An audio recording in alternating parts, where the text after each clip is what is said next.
Bonjour à tous, donc dans cette vidéo je vais vous démontrer le théorème de la valeur intermédiaire qui nous dit donc que si f est continu sur un intervalle borné fermé AB avec R dans l'intervalle f de A, f de B ouvert, donc c'est-à-dire f de A plus petit que R plus petit que f de B, et bien alors il existe C appartient à l'intervalle ouvert AB tel que f de C égale R.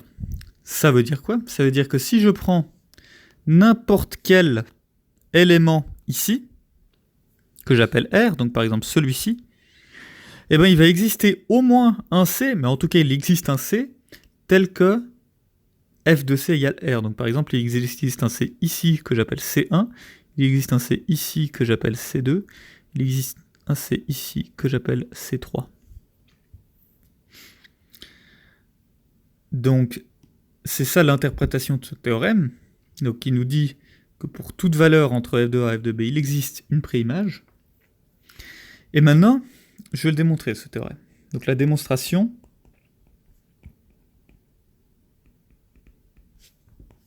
comment va-t-on démontrer ce théorème? On va poser un ensemble E, qui est l'ensemble des X, donc d'éléments ici, si on veut, appartenant à l'intervalle fermé AB, tel que f de x est plus petit ou égal à R. Donc avec le R pris ici, on veut f de x plus petit que R, donc f de x plus petit que ça. Donc en fait, on prend toutes les portions de la fonction qui sont en dessous de R et on regarde leur préimage. Donc on a ça et on a ça. Donc en fait,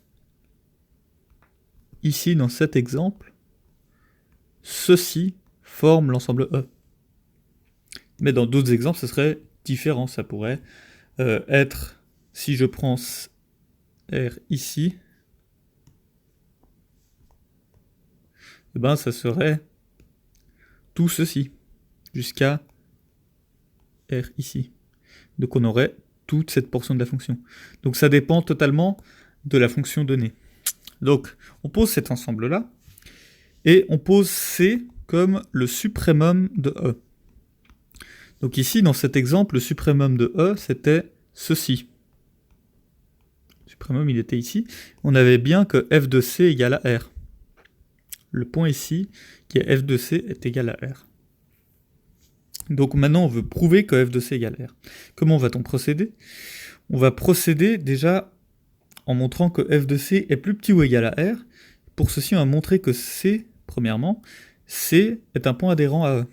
C est un point adhérent à E, donc est un adhérent à E. Pourquoi? Parce que C moins epsilon, C plus epsilon, contient des éléments de E. Et pourquoi C moins epsilon, C plus epsilon contient des éléments de E? Parce que C moins epsilon appartient à E.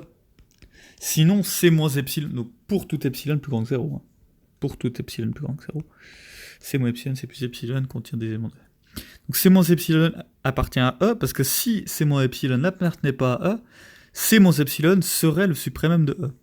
Et donc l'intervalle C moins epsilon jusqu'à C contient des éléments de E. Sinon, même argument, s'il existait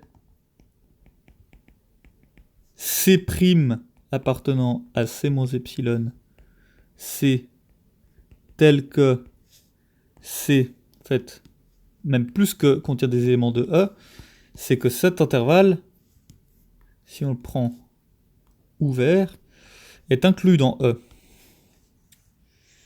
Donc, parce que s'il existe C' appartenant à cet intervalle, tel que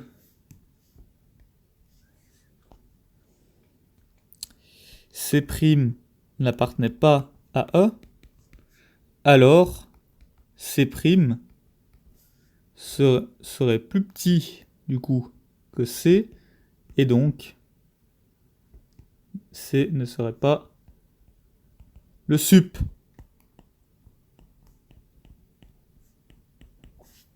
Et C' d'ailleurs pas forcément non plus, mais en tout cas, C ne serait pas le suprémum de E.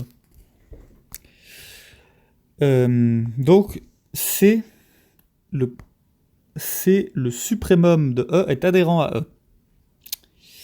Maintenant, il reste à montrer que f de c est plus petit ou égal à R. Et après, j'ai prouvé que f de c est plus grand ou égal à R, et donc que f de c est égal à R. Comment prouver que f de c est plus petit ou égal à R? Puisqu'on a que C est adhérent à E, il existe xn d'éléments dans E, tels que limite lorsque n tend vers l'infini de xn égale à C. Ça, c'est un théorème qui nous dit que tout point adhérent peut être le point limite d'une suite donnée d'éléments dans E. Et donc, maintenant, que fait-on? On sait, du coup, que la limite, lorsque n tend vers l'infini, de xn égale à C. Et par la continuité,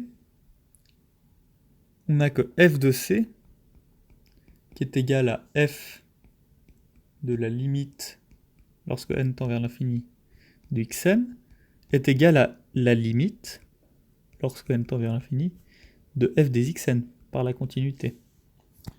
Et la limite lorsque n tend vers l'infini de f des xn est plus petite ou égale à R, puisque f de xn appartient à E. F de xn est plus petit ou égal à R pour tout n appartient à n. Pourquoi? Parce que f de xn, puisque xn est l'élément de E, f de xn est plus petit ou égal à R par la définition de E. Donc la limite est aussi plus petite ou égale à R. Maintenant, comment prouver que f de C est plus grand ou égal à R?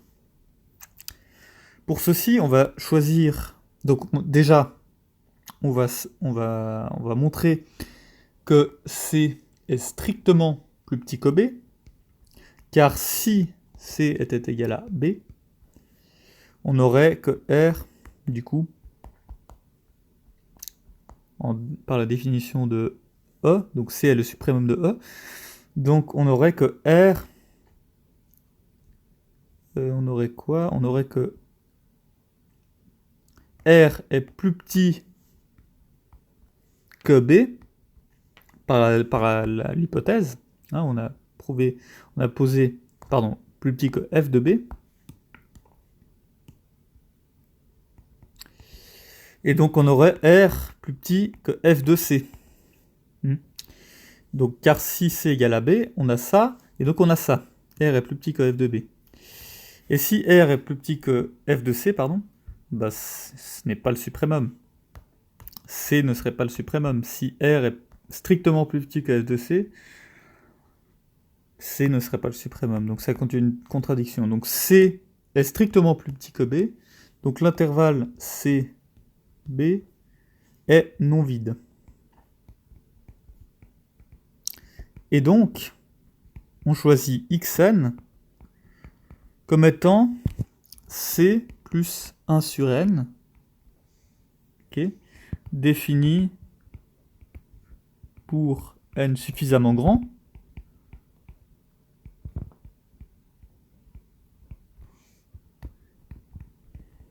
de manière à ce que xn appartienne à l'intervalle CB. Quand on choisit n suffisamment grand, puisque xn tend vers C, il existera un rang n à partir duquel C plus 1 sur n appartient à CB pour tout n plus grand que ce n. Et donc, on a que la limite, lorsque n tend vers l'infini, donc on a plutôt que f de c, donc que la limite lorsque n tend vers l'infini, de xn égale à c, et donc f de c, qui est égal à f de la limite lorsque n tend vers l'infini, du coup de xn, égale à, du coup, la limite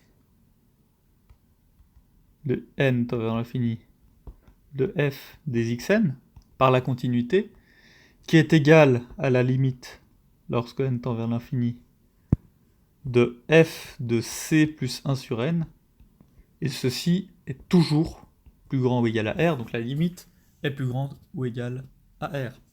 Donc on a prouvé à la fois que f de c est plus petit ou égal à r, et f de c est plus grand ou égal à r. Donc f de c égale à r. Et donc on a prouvé le théorème de la valeur moyenne. J'espère que cette vidéo vous a aidé. Si vous avez des questions, n'hésitez pas à les poser dans l'espace commentaire.